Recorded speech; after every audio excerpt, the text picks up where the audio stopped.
Good morning, viewers. You're watching Newsx and I'm Simran. Let's take a look at the big story that we're tracking very closely at this hour. Prime Minister Narendra Modi has met with Delhi BJP MPs, the MLAs and other leaders at his residence at 7 LKM. And in a post that has been shared on X, the Prime Minister has noted that the meeting held extensive discussions on numerous ways to improve the quality of life for the people of Delhi. This is also very important in the context of the meeting that has happened after BJP came to power in the national capital, breaking the 15-year-long break with the newly elected MLAs and under the leadership of Delhi Chief Minister. Prime Minister Narendra Modi has also, in fact, interacted with the MPs in the national capital. Mendi Garg is joining me live on the broadcast with more updates. Mendi, now this is a very important and crucial meeting that has taken place in the national capital, given the Aam Aadmi Party has been continuing to make the charge of Delhi being, in fact, under the suspense of failing under the leadership of BJP. Well, indeed, Simran, yesterday holds a very important role regarding the Delhi government because Prime Minister Narendra Modi interacted with Delhi's top BJP brass, including, Chief Minister Rekha Gupta, to discuss the progress on promises made to the people of the national capital. And not only the CM, but also Delhi cabinet ministers, along with Delhi BJP President Virendra Sachdeva, attending the meeting, and also Delhi MPs, including Bansuri Swaraj and Manoj Tiwari, ministers like Parvez Verma and Manjinder Singh Sirsa, and also BJP General Secretary Organization B.L. Santosh were also present in this interaction, Simran. And the major agenda of this particular meeting was the progress on key election promises, including the direct cash benefit to women and also cleaning of the Yamuna. And not only this, but Prime Minister Modi also taken to his X platform. That's how he has interacted with all the BJP top brass of the Delhi government, and also, the key discussion of topics were Delhi development topics. So right now, as you also mentioned, that Aam Aadmi Party, the opposition party, is targeting the BJP, the Delhi government, the Rekha government, rather we can say, on not fulfilling the promises, whether it's providing 2,500 rupees to the women or cleaning of the Yamuna. So indeed, Rekha government is right now under strong radar of the Aam Aadmi Party, but this meeting held a very important role in Delhi governance as well, Simran, because Rekha government has completed 100 days a few days back, and now Prime Minister meeting all the top delegations of the Delhi government hold a very important role, because now the roadmap for the next upcoming days, we can say for the next 100 days, will be made in the next few days. Yes. Well, all right, Mendi, thank you very much for sharing the latest updates that you're tracking from the national capital. Now, in the latest updates of the Honeymoon murder case in Meghalaya, all the 5 accused in the case have been taken to the Sessions Court by the Shillong Police. The East Khasi Hills District of SP has confirmed that the court has extended the remand for all the accused, including the Ragha Raghuvanshi's, the deceased wife, Sonam Raghuvanshi, who is the prime conspirator. All the 5 accused, including the wife of Raja Raghuvanshi, will be in the Meghalaya police custody for 8 next days. Ehtiyab Sheikh is joining me with more updates. Ehtiyab, now in fact, as the police probe has widened further, and in the latest of all these details, the 5 accused have been sent for the Sessions Court, and 8 days further, the custody of all these 5 accused, including Sonam Raghuvanshi, has been extended. The Meghalaya police is now going to interrogate them further. What are going to be the crucial points which the investigation is going to unfold? Well, Simran, in fact, now all the 5 accused will be questioned by the Meghalaya police. The court has already ordered 8 days of police custody. And in fact, each and every detail is now expected that whatever conspiracy they had made and how exactly that murder was executed, though police has got enough evidences and enough circumstantial evidences related to the murder that was committed by 3 Supari killers and Sonam Raghuvanshi and her alleged lover Raj Kushwaha. That's for sure that the police is definitely going to take all 5 of these accused to the crime scene also, because a crime scene recreation has to be done, and further more details are expected. I've come to know that there was questioning yesterday. Sonam Raghuvanshi did not cooperate with the police, and in fact, not much details were shared. But since now today, from today onwards, the police custody is on the day one, and even the SIT is going to question them. The police is going to question them, and all the evidences that the police had collected will be put together in front of these accused. Simran, it is for sure that there are many more details which are missing in this puzzle of this particular murder of Raja Raghuvanshi, in which Sonam Raghuvanshi happens to be the main conspirator along with Raj Kushwaha. Raj Kushwaha happens to be the employee of her father, and in fact, it has also been said yesterday when I was at Raja Raghuvanshi's home. Govind Raghuvanshi, brother of Sonam Raghuvanshi, he came to Raja's house and he met Raja Raghuvanshi's mother. It was an emotional scene, but Sonam's brother said that the strictest of punishment should be given to the accused, and in fact, he will not have any sort of a relation with Sonam Raghuvanshi. Apart from that, there had been details coming out that Sonam and Raj Kushwaha, the main accused, they were involved in sort of hawala transactions which were carried out from Devas and with a person named Jitendra Kushwaha. He happens to be the cousin brother of Sonam Raghuvanshi, though the police is searching for Jitendra Kushwaha till now. But as far as this probe is concerned, yes, definitely there are so many details which are still awaited, and probably those questions will be answered by these accused. Initially, Simran, this murder was planned to be. They wanted to execute it as an accident, and in fact, this they could not execute that plan. And later on, it worked out that they killed Raja Raghuvanshi in Shillong. Simran. All right, Atyab, thank you very much for all the latest round of updates that you are sharing with us on the broadcast about this very case that has garnered the national attention. Now, from there, let's also shift our focus to more developments. Crackdown on terror continues in Jammu and Kashmir. The Ramban police has so far seized 9 properties owned by terrorists who support the cross-border terrorism. Ramban SSP has also spoken on the appealing to the youth to control their social media activities. He has also urged the youth to not access the websites that spread anti-national and anti-social activities.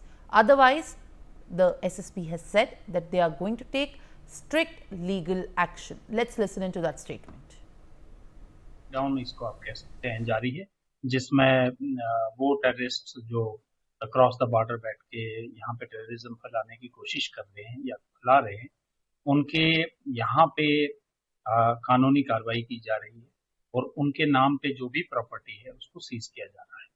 इससे पहले हमने 8 case इसी साल हमने कर लिए हैं और ये 9वां केस था जो बनिहाल के एरिया में हुआ है, जिसमें 5 मुख्तलिफ जगहों पे 1 कनाल और 1 मरले जमीन को अटैच किया है और ये एक मिलिटेंट जो अक्रॉस द बॉर्डर बैठ के टेररिज्म चला रहा है उसके खिलाफ ये कार्रवाई की गई है। ये इस साल की 9वीं कार्रवाई है और बहुत सी कार्रवाइयां अभी भी पाइपलाइन में हैं। ये बात बताना जरूरी है कि इससे पहले भी उन लोगों के खिलाफ काफी कार्रवाइयां की गई हैं और आने वाले टाइम में भी पाइपलाइन में भी हमारे काफी केस हैं और इसमें मैं देख रहा हूं कि पब्लिक भी जो है वो बढ़ चढ़ के इसमें हिस्सा ले रही है और जहां पे भी होता है लोग कार्रवाई होती है, लोग उसमें हमारे पास कहीं न कहीं से आके खुशी का इजहार करते हैं क्योंकि अब लोग ये सारा कुछ बर्दाश्त नहीं करते। All right, now viewers, joining me live on the broadcast to share the latest updates is my colleague Ajay Jandyal. Ajay, very good morning. Now, this is a very latest appeal that has come forward from the security forces in Jammu and Kashmir. The police has warned and appealed to the youth to limit the social media activities. When we talk about the literal intervention of the measures, what could be expected next, Ajay?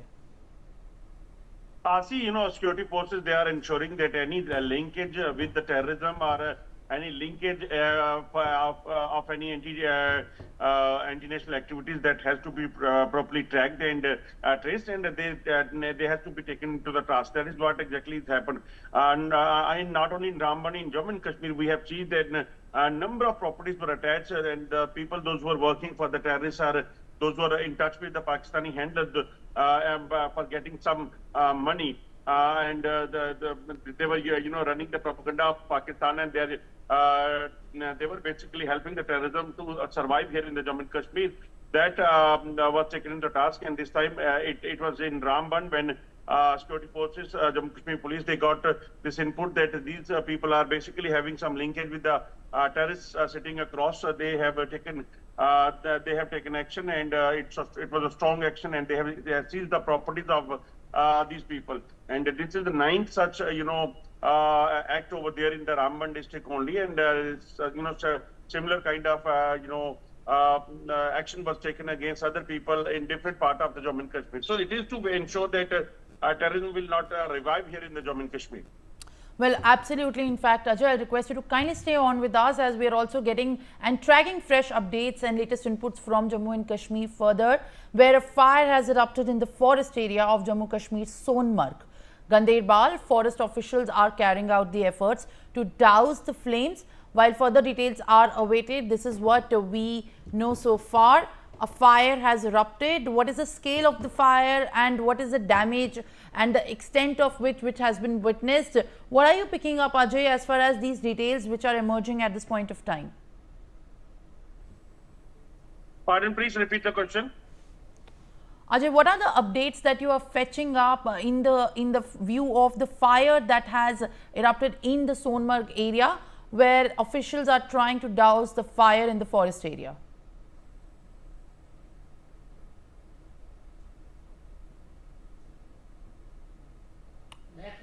All right, Ajay, if we'll try to connect you in a bit.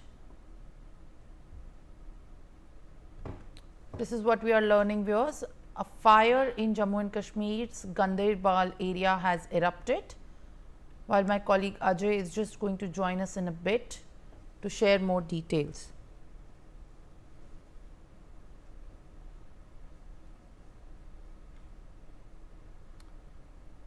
All right, Ajay, please update us with the status of the fire extent that has damaged the forest area of Sonmarg, Ganderbal. Massive fire broke out in Sonmarg in district Ganderbal. And for last 2 days, the fire was started in the forest area. Immediately, the forest protection force, they rushed to the spot, and they are trying their best to douse the fire. But it is very difficult because it's a summertime, and dry bushes, they are catching fire very easily. So that's why it's taking time, and the fire is continuously spreading from one to another area. So fire tender is not possible to take up to the location where this fire is going on. But forest protection force people, they basically are on the job. They are using the different methods to douse this fire. But as of now, there is no success to them. But they are trying to control it, and they are trying to save the other areas where this fire could, spread and do more damage. Because it's not only the bushes and the trees which will be destroyed, but it is also the forest animals and other birds and other forest animals. They could also face the damage because of this forest fire. So that's why they are trying their best to douse the fire. All right, Ajay, thank you very much with the latest updates on this. And now let's also shift our focus to more developments, where a Singapore flagged container vessel continues to burn off the coast of Kerala. The Indian Coast Guard has winched 5 salvage team members and an aircrew driver onto the burning Singaporean container vessel MV Von He 503 to facilitate the towing operations. The vessel, which caught fire off the Kerala coast on the 9th of June, continues to drift southeast within India's exclusive economic zone EEZ, approximately 42 nautical miles from Bepur in Kerala. A salvage team appointed by the ship's owners is working in coordination with the ICG, and the Indian Air Force has been requested for additional aerial support.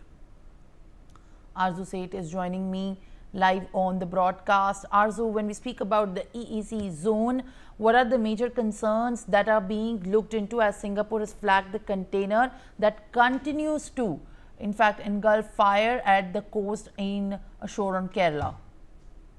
Well, in a high-stake maritime operation, the Indian Coast Guard on June 11, 2025 successfully winched 5 members of the salvage team along with an air crew driver, onto the burning Singapore flag container ship. Also, MD Van 503 to assist in, establishing a tow line, and this marks a crucial step in ongoing efforts to stabilize and tow the distressed vessel away from the Indian coastline. Also, the container vessel, which caught fire on June 9, continues to pose a serious threat as it drifts southeastwards within India's exclusive economic zone, EEZ, and approximately 42 nautical miles off the coast of Downpour, Kerala. And the cause of the fire is yet to be officially determined. And as of now, 5 Indian Coast Guard ships, 2 Dornier surveillance aircraft and a helicopter remains deployed in an intensive firefighting and containment mission. Also, there has been a increase in the speed of the intensive operation, and also their operation are being enforced by 2 vessels from the Directorate General of Shipping, working in close coordination with the salvage team appointed by the vessel's owner. Also, similar recognizing the scale of the crisis, the Indian Air Force has been requested to provide additional air support for firefighting and the for this operation. And despite sustained efforts, the blaze on board has not yet been fully extinguished, and authorities are racing against the time to establish a secure tow line and ship the vessel away from the Indian coast to avoid the risk of the major ecological disaster, particularly an oil or chemical spill into the marine ecosystem. All right, Arzu, thank you very much for the latest updates that you're bringing. Now from there, let's also shift our focus to more developments in Maharashtra, where 2 people have died near Siddharth Garden in Maharashtra's Chhatrapati Shivaji earlier yesterday evening after the structure at the entry gate collapsed and fell on them following strong winds. Shahid Ansari is joining me live on the broadcast. This is the civic apathy, viewers, that yet another incident has shown in Maharashtra's Sambhaji area, where 2 people succumbed to this incident due to the infrastructural collapse. Shahid Ansari is joining me live on the broadcast with more updates. Entry gate of the Chhatrapati Shivaji Stadium got collapsed in Maharashtra, Shahid, and 2 people died. What are you picking up? What are the authorities saying, and the families of these victims which have lost their lives in the tragic incident? जी सिमरन, ये वारदात जो है महाराष्ट्र के संभाजी नगर इलाके की है। यहाँ Siddharth garden है और यहाँ पे जो है गार्डन का जो गेट है ये गिर गया है, जिसके बाद जो है इसकी जद में जो है 2 महिलाएं आ गई और उन्हें जो है जैसे उठाया गया तब तक जो है उनकी हालत गंभीर थी। उन्हें कोशिश की गई हॉस्पिटल में ले जाकर एडमिट करने के, लेकिन तब तक जो है उनकी मौत हो चुकी थी। इसके बाद जो है आपको मैं बताऊं कि तेज आंधी और तेज बारिश को लेकर जो है मौसम विभाग ने अलर्ट जारी किया था इसके, और इस दौरान जब ये गेट गिरा तो वहां पास जो है महिलाएं बैठी हुई थी। उन्हें अंदाजा नहीं था कि ये गेट गिर जाएगा, जिसके जो यहाँ पास जो सिद्धार्थ गार्डन का जो गेट है वो समझ पाती उससे पहले कि जो है पूरी जो गेट की जो इमारत है पूरी तरह से जो है भरभरा कर गिर गई, जिसकी वजह से उन्होंने भागने की कोशिश की, हालांकि उन्हें मौका नहीं मिल सका। और जब जो है वो गिरी हैं तो उसके बाद उनके ऊपर पूरा मलबा गिर गया। उसके बाद वहां आसपास जो लोग थे उन्होंने भी कोशिश की, लेकिन तब तक जो है देर हो चुकी थी और इस दौरान जो है उन्हें वहां से निकाल कर अस्पताल ले जाने की कोशिश की गई, लेकिन डॉक्टरों ने उन्हें मृत घोषित किया। हालांकि आपको मैं बताऊं कि इस दौरान जो है महाराष्ट्र के अलग अलग हिस्सों में मौसम विभाग ने अलर्ट जारी किया है, खासकर उन इमारतों को लेकर जो पुरानी या जर्जर इमारतें हैं या उन सारी जगहों पर जो ऐसा डर है इस बात का कि तेज बारिश और आंधी की वजह से ये गिर सकती हैं, तो ऐसी जगहों से जो है मौसम विभाग ने भी अलर्ट जारी किया है ताकि जो है कोई जानी नुकसान ना हो। यहाँ पे भी कुछ ऐसा था, जब गेट गिरा तो उस दौरान जो है आसपास जो लोग थे उनको समझ में ही नहीं आया कि क्या हुआ है, और तब तक जो है जो ये 2 महिलाएं हैं इसकी जद में आ गई और उनकी मौत हो गई। उन्हें बहुत कोशिश की गई है कि उन्हें जो है, लेकिन मलबा इतना ज्यादा था कि तब तक मलबा निकालने तक में जो है उनकी जो है मौत हो गई। जी सिमरन।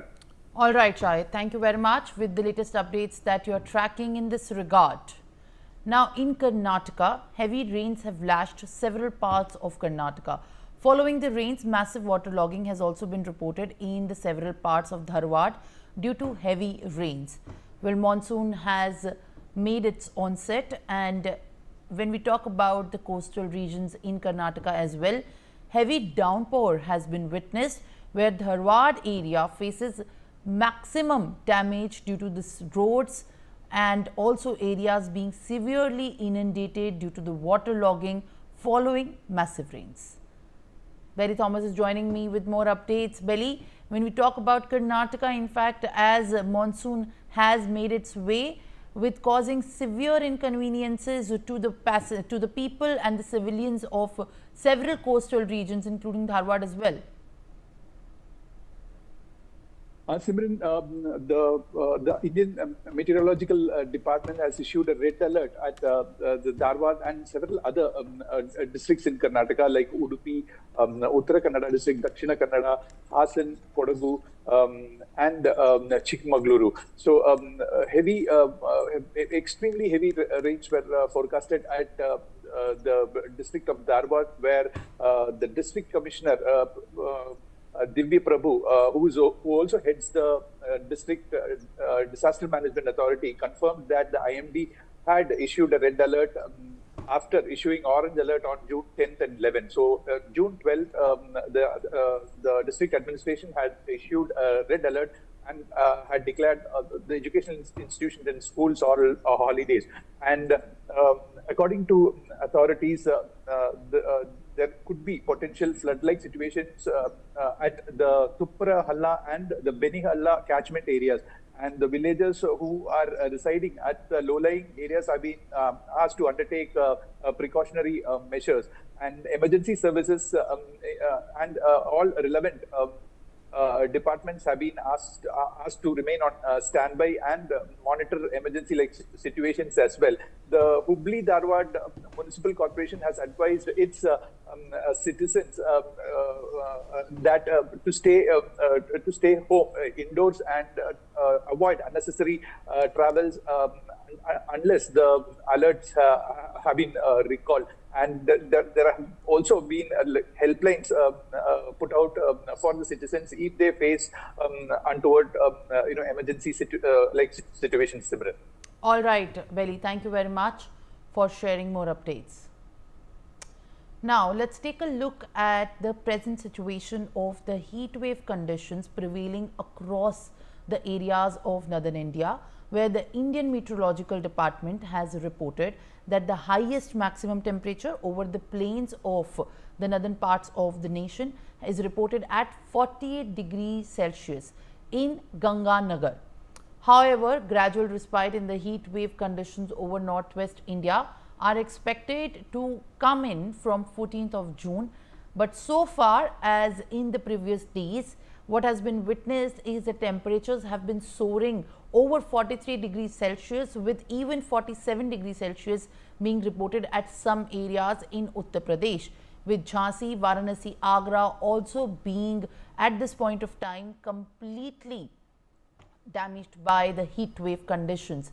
The IMD has also reported that no significant change in the maximum temperature is likely to be seen over the northwest and the central India during the next 3 days, which means that there is not going to be any respite for the people across the North India battling the heat waves. The heat wave conditions have now turned worse, and at this point of time, the IMD has also said, as per the bulletins, that there is going to be no respite so far if we talk about the heat wave conditions. Arzu Seth is joining me with more updates. The highest maximum temperature is reported to be at 48 degrees Celsius as per the bulletin of the weather also issued by the IMD. What are you picking up as far as weather update continues to battle the heat wave and the situation before the onset makes in a way into the northern parts of the nation? Well, definitely, Simran, severe heat wave persists in northern plains and gradual relief expected from June 14, according to the IMD, and also on June 12th, Ganganagar in Rajasthan recorded the highest maximum temperature across the plains of India, soaring to scorching 48 degrees Celsius as parts of the northwest and central India continue to reach under the intense heat wave condition. Also, according to the IMD, there is no significant change expected in maximum temperature over the northwest and central India for the next 3 days, and however, gradual decline of 2 to 4 degrees Celsius in temperature is likely to occur thereafter, beginning around June 14. So, offering some respite from the ongoing heat wave. And if we talk about the East India, temperature are expected to remain largely unchanged for the next 24 hours. Followed by a gradual drop of 2 to 3 degrees Celsius over the next 3 days. And after this relief, no major change in temperature patterns are expected. And if we talk about the rest of the country, no significant fluctuations in maximum temperature are anticipated during this period. Yes, Imran. Well, all right, Arzu, thank you very much with the latest updates that you're tracking. Now, in that regard, viewers, with more news and updates on the other side, let's slip into a short break.